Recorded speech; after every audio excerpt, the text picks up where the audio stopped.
as you can see in that intro clip that I showed over there, the Tesla app lets you unlatch only the driver door, but I was able to unlatch all 4 doors with a different app. So if you're wondering what app this is the Tessie app. And that's what this video today is about. We are going to be talking about the Tessie app. Basically, what it is, if you've never heard of it before, what does it do, what features does it have. And this is not going to be a comprehensive list.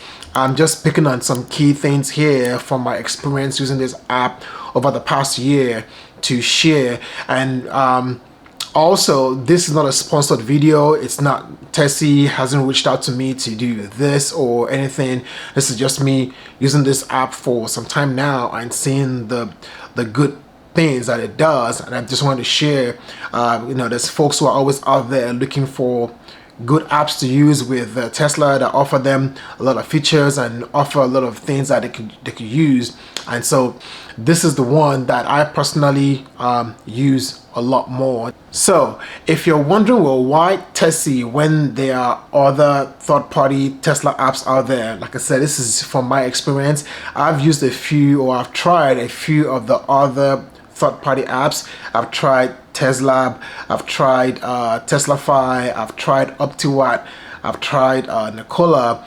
Most of them I did them as like the trials, just to kind of see what they do. And same way too, I tried Tessie, and like I said, oftentimes I had multiple at the same time, so I was able to do a good comparison. And I ultimately decided on Tessie. Honestly, from the first time I started using the app up to now, it's been a big improvement. A lot of the features that are there now were not features that were there when I first started using the app a year ago. And so just seeing the improvements now, it just adds to the usability of the app. And so that's what I'm going to be trying to show you here again, is what are those features that has made me decide, you know what, I like this one the most, and I'm going to go with it. As I mentioned, this is not a sponsored video. So let's get into it. What is Tessie? Simple. Tessie is a third-party Tesla app that takes your Tesla app, and honestly I feel like it makes it 10 times more functional by adding a lot more features, a lot more tracking, and a lot more things that are very useful to you. And so like your native Tesla app, with the Tessie app, you can control your climate, you can lock your car, you can control your trunk. You can even track your car's location also in real time, just like you can with the native Tesla app. But like I said, this one has a lot more set of improvements that honestly blows the native app out of the water. And so if you're talking about what are those features that that makes this a lot more better than the native Tesla app, besides them having an iOS widget, which I know the Tesla app also has, now with Tesla's latest updates, you've got shortcuts and Siri. Tessie did have that even way before the Tesla native app did. But beside those two things that they both share in common, there are a few more things that the Tessie app has that I feel provides more value than the native app. And so let's talk about some of those features. One major feature that I love about this app that I don't see in the Tesla native app, and I'm going to keep comparing this to the Tesla native app. I'm not going to be comparing it with the other third-party apps for the most part. And so if you see me doing a lot of reference to the Tesla native app, that's going to be my main comparison. But one major thing that I love the most about this app is your ability to track and monitor your battery health. The Tessie app provides valuable insight into your car's battery health. It shows you your range and what you've lost over time, so you can tell your car, if you've got 320 miles or if you're less than that now. It helps you understand better your charging habits and the impact of that to your battery. So like I said, this shows your battery health. It also shows you where your battery health is compared to other Teslas in the fleet, so other folks that have Tessie monitoring their cars also. You also get other things like just seeing your your max range that you have now with your battery. It also shows you how many charge cycles you've completed, and just seeing this information can help you adjust your charging habits. So if you notice that your battery health is not doing good, then maybe you need to look into how you charge or whatever. But either way, it just helps for you to see that information and knowing what's going on with your battery. So that's one key thing that I think this tracks. I'm also just going to be glossing on a lot of the features here, not going into so much details with it, but that's number one. Number two thing that is my favorite thing with the Tessie app is the Apple Watch integration. So the native Tesla app right now does not have a dedicated Apple Watch app. There are third-party Apple Watch apps out there that people use, but this one, Tessie, does have an Apple Watch app. So you get your regular phone app and then one for your watch. And what I love about this Apple Watch integration here is you have all the controls that you get in the app also from your watch. So your climate, lock, unlock, trunk, front, you could do it all from your watch. Now, where Tessie takes it one step higher is you can also set up your watch as a key. So the same way you can set up your phone, you can set up your phone as a key, so you can get into the car and your phone is there. You don't have to get a key card out. In the same way, you can set up your Apple Watch as a key. So that way, if you are going into the car and your phone is dead, or you don't have your phone with you, you don't need your phone to operate the car anymore. And that actually has come in handy for me one time where we were somewhere, my phone was inside with my wallet, so I didn't have my key card, I didn't have my phone, and I got to the car, I was like, oh snap, I was like, wait a minute, I've got the watch. And it worked flawlessly. The door unlocked, I got into the car, I was able to move the car without my phone, without my wallet. So that's one thing that Tessie app does really good. And of course you have to set up the watch key. It's called a watch key. You have to set up the watch key by using your key card. So if you don't have that, you do need that anyway. But once you set it up, then you're good. And this can also come in handy in a situation too where swimmers, you want to go swimming in the ocean or somewhere and you don't want to take your wallet or your phone. If you have your watch, which you can take swimming with you, then that also works as your key. And of course it works off of the Bluetooth connection from the watch. Another good scenario where having a watch key comes in handy is if your cell phone battery dies. I mean, the watch batteries typically last longer than the phone batteries, and so if you're in a situation where your phone battery is dead and you can't get into your car, instead of having to find a charger or something, if your watch is still on, then that connection will work where you can unlock the car and hopefully charge your phone. So the watch key, I feel, is that by itself, it's really that's a huge plus there. And so battery health, watch key, and then this third piece here, this is new to the native Tesla app. It was introduced with, you could use it now with the recent update. It's Siri. So now you can use Siri with shortcuts with the native Tesla app, but you could do this also with Tessie.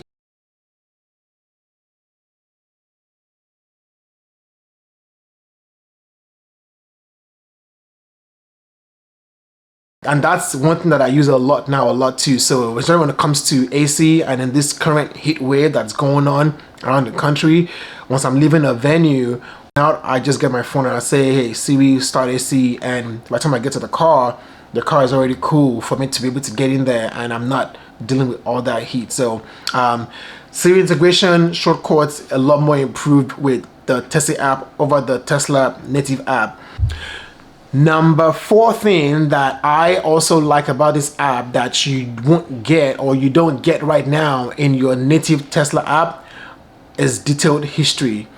Now, this may not be for everyone, but if you care about detailed history, tracking, having data to review from your car, then this app will do it for you. With the Tesla app, you can see history up to a certain period of time. Charging, for example, your charging stats will show you history for the past month. You can see days too, but the most you can see is the past year. With the Tessie app, you can see for all time. Now that's all time beginning from when you start using Tessie app. So if you've been using the app for the past 2 years, you could probably see the past 2 years of data. If you just start using it a month ago, then you have a month ago. But as you build history, you have that history to review. But it tracks not just your charging, it tracks a lot of things. And like I said, this may not be for everyone.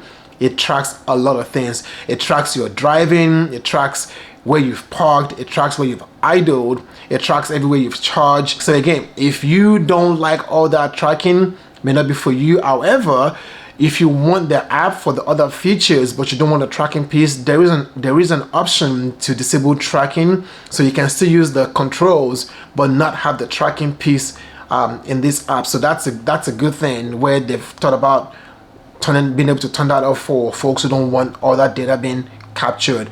But again, this is useful because if you need to be able to see where you charged and everything, the rates, everything, it's all in there. This can be good and it can also be bad, right? Depending on how you want to view it. It can help prove your case that you were somewhere or not somewhere at a certain time, and that can work for or against you. So use that as you may, but that's it. Again, if you are a data lover that you like to have data to analyze, this does a lot of detailed tracking. Another positive here is you can export all of that data. If you need to go analyze it on your own in Excel, wherever, you can choose to export that data. And if you are coming from a different app into Tessie, there's also an option to import data into. So if you're using a different app for your tracking and you're coming in here now and you want to continue that, you can also import data in as well as export your current data. So if you love tracking, detailed history, data, that stuff, this will do that for you. And if you don't care for that particular piece, you can disable tracking. And now I'm going to talk about this is one of my also recent favorite things about the app. In the video, in the intro video, I showed you unlatching the driver's door with the Tesla app, and I showed you unlatching all 4 doors with the Tessie app.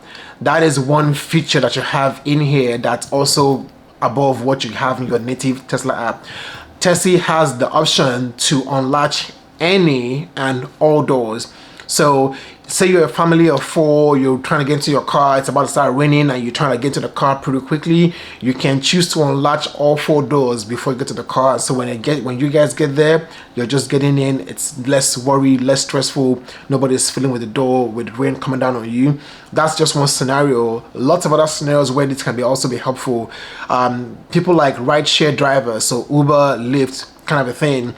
This can also actually improve your customer experience if you were to pull up to a pickup and before they start struggling with the door, you use your phone to unlatch that door for them. All they have to do at that point is just put it open and close it. And because you can do any door, if your passenger goes to this door or that door or the front, again, instead of that trying to fiddle with the door handle, your phone can help you unlatch any door. And so this may also not be for everyone, but if that's something that you care about, you have that feature. I did post a short about this, about Unlatch a while ago, and I got a comment recently where somebody said the Unlatch feature wasn't built for everyday use. It was only built for being used when the doors are frozen. And I checked in the manual and there was nothing in the manual that I saw that restricted the use of the unlatch feature. So I just want to put it out there in case other folks are wondering about that. The manual did reference you can use that when the doors are frozen, but there was nothing that specifically said it was meant to be used only when the doors are frozen or it's a one-time use. So again, just want to put that out there in case anybody was wondering and saying, should that be for everyday use? Maybe, maybe not, but the manual doesn't say anything otherwise. So if you care about that, if that's something that could be a benefit for you, you do have that option of all door unlatch, which again, I just think is interesting and fun. But yeah, there are a few more features, a lot more fun features and more features of the app that I'm not going to get through in this video. But again, I just want to call out at least those top 5 things for me that I feel like it sets this Tessie app above the native Tesla app. And so hopefully that's helpful and useful for you. Let's talk about the big question, the elephant in the room. Yes, we talked about the features and what it does all cool, all nice, all good. What is the cost? Great question, right? The app itself is free. The app, the watch app, those are free from the App Store. There is a subscription to this app. You do get a free 14-day trial if you're just doing this by yourself, or if you're using a referral, you get a free 1-month trial. But the subscription comes in 3 ways. You can either do a monthly, which is $4.99. You can do annual, which is $49.99, or you can do lifetime, and I believe that is about $199 for lifetime. But again, you don't have to sign up for the big ones if you don't plan to have the car long term or you just don't care for it. Right, there's a monthly option if you want to try this for 1 month, and also, like I said, you do get a month free if you use a referral. So I'm going to put a referral link in the description of this video. You get 1 month free. If you want to try it out and see if it works for you, then that's a very good way to try it. And if you like it, but you're not still sure, then you could try for 1 month. It's $4.99. You can test it for a month or 2, see how you like it, and if you feel like you like it, then you can do the full year. And I think you basically get 2 months free if you sign up for a year. So that's how it goes when it comes to pricing. So again, if you want to try it out, there'll be a referral link in the description that you can try and get a free month to see how you like it and decide what you want to do. And as always, like I said too, this may not be for everyone. If you're not into subscribing for apps or paying for things that you can get some form of it for free, that's fine. This video is just to tell you about the app itself, the features, what I've used that has been great, helpful, what I like about it, and all that good stuff, and then you can decide if it's for you or not. But there you have it. That's my take on this app here called Tessie. Again, this is not a sponsored video. This is me just sharing my experience with it. I do see people ask questions a lot about which apps to use, and so this is just me sharing my experience with it and what I use it for and some of the good features of the app. But before I sign off here, 2 other little features I want to just call out to that I feel actually are very good to know. One is notifications. You can set up notifications for different things, right? I do have the app set to where to send me a notification whenever any of our cars get home and the battery is below certain percent. I think it's below 40% or so. I have notifications set to do that. So whenever we get home, that way it's a reminder to say, hey, I need to go plug the car in, right? So that's something you can do, and you can set the location, the threshold for the notification. So it's good for that, for the alerts. Also under notification and alerts, there's also an option too where you can have it notify you if your doors or windows or anything that are open and you have rain coming in your area. Tesla app will tell you if you have doors and windows open, but this will tell you if you have it open and rain is coming. Again, may not be for everyone, but there's a few other options you can set up when it comes to alerts, and I just want to call out those 2 there real quick as other features. Like I said, there's a bunch more other features, and so hopefully this video has been helpful for you if you're on the fence or trying to find something. Hopefully it has helped you be able to decide and make that decision, and if it has, don't forget to like the video. If you're not subscribed, please hit that button, subscribe. I appreciate everybody that's already done that so far. I appreciate the support, your comments, your feedback. If you know of other third-party apps that do more or similar stuff that you've used, also feel free to put that in the comments. I'm not trying to push one app over the other here. So if you have other apps that does similar or even better, by all means, please feel free to put that in the comments. And again, as always, thanks for being here, and we'll see you next time.